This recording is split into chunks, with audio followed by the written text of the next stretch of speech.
describing being taken by some energy, blue light, by these small humanoid beings into spacecraft, subjected to these complex procedures, and they were not in touch with each other. They had physical marks on their bodies afterwards that corresponded to where they were probed, and there's nothing in my experience as a psychiatrist that operates like that. They didn't strike you as barking because... no, seriously, because... No, don't worry, we'll come... no, it's not. Because what I want to say is we've done phone-ins, and I've listened to phone-ins and read articles with people who've been through these experiences before, and I'm always struck with a paradox. One, what they're saying is frankly unbelievable, but they sound totally believable. Exactly. In other words, here was this paradox of these people who are, as far as I could tell, I've investigated 90 of these cases now, sound of mind, completely believable, not believing it themselves, telling me with great doubt, not trying to claim anything or sell me anything. In fact, rather disturbed when they would hear there were other people who'd had the same experience, because that would blow their denial. Wanting to believe it was a dream. A point in the interview where I would say, well, tell me what happened. And they would say, well, I was in my bedroom watching TV, and then this blue light, and I said, well, you didn't say you'd been asleep. And then tears would come down their cheeks, and there would be this moment of shock because they would realize it wasn't a dream. Something had really happened. Well, look, you two actually shared an experience together with a third friend who's now, she's gone to live in Canada or somewhere, hasn't she? Sort of, because she's actually was genuinely very upset by what happened. Back in 1982, just to summarise, you'd all been out to a nightclub, but you had not been drinking. That's right. This is, hand on heart, you'd not been drinking. That's right. Well, you've been drinking Coca-Cola. Yes, right. That's all. Well, as we were travelling home, same journey as we did every week, we just saw some strange lights in the sky. That's all we thought it was to start with, except that the lights were extremely bright, and you could see that the base of this craft or object was either round or oval. And you all three of you saw it? Yes, because we all drew what we saw about 2 weeks later when an investigator spoke to us about it. So what happened next? The car lost power. We followed it down the road, it disappeared, and we reported it at the local police station because there was 3 of us. Had there only been 1 of us, we never would have done. But because there was 3. Later on, about 2 weeks later, it was discovered that the journey had actually taken longer. So hang on, so by the time you reported it to the police station, which seemed to you within minutes of you're actually leaving the nightclub, well, actually you found that hours had passed. Well, we didn't, but the investigator did when he came and interviewed us. He saw a discrepancy between what you saw as the time scale and what the actual time was. Because when we got to the police station, we looked at our watches, obviously thinking, oh, what are they going to think going in at this time in the morning? And also, because they logged the time that we went in. So how did you discover what had happened in those lost hours?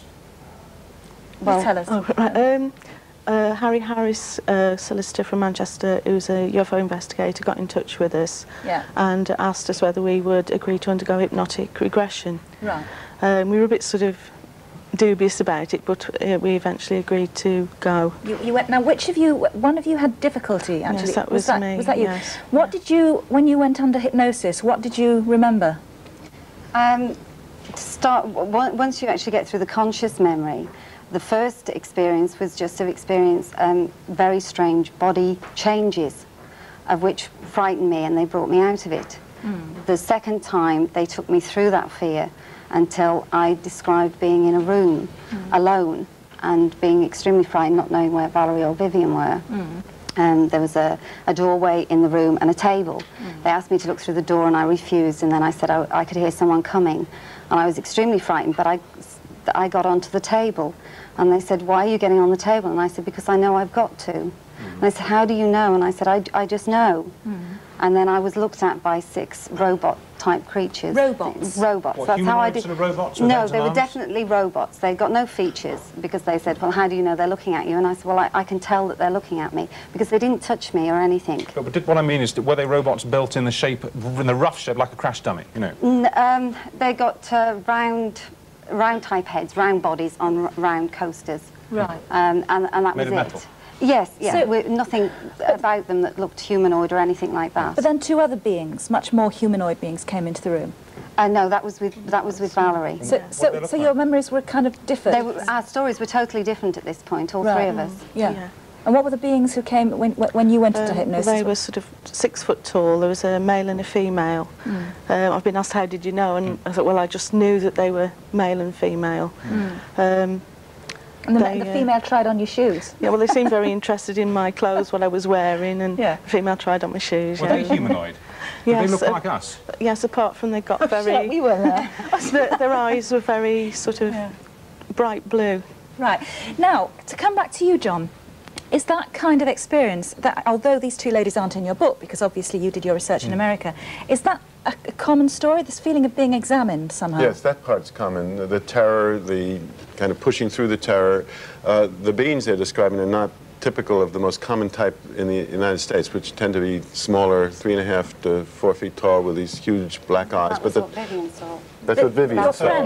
Yes. But there are other types described, like taller, luminous ones, more robotic ones, like she described, are also seen, more reptilian. So what conclusions are we drawing from this? If these people aren't hallucinating, if they're not part of some kind of mass psychosis, if they are experiencing something, what's your conjecture? Now, of course, that's a £64 billion question. I mean, we can't pay you if you answer that. I mean, you know, I've finally come after thousands of hours. I was told for 2 years, don't say what you think here. Don't say what you think. Just say, I don't know, I don't know, I don't know, you know. But after a while, the pattern becomes so powerful, so dense, that the only thing, I mean, no kind of psychiatric illness, so not hallucinating, fantasying, some other kind of trauma, none of it begins to work, because you have the UFOs, you have the cuts, the scoop marks, the independent witnessing, the people are absent. So some kind of another intelligence seems to be trying to knock on our doors to get through to us. There is something here.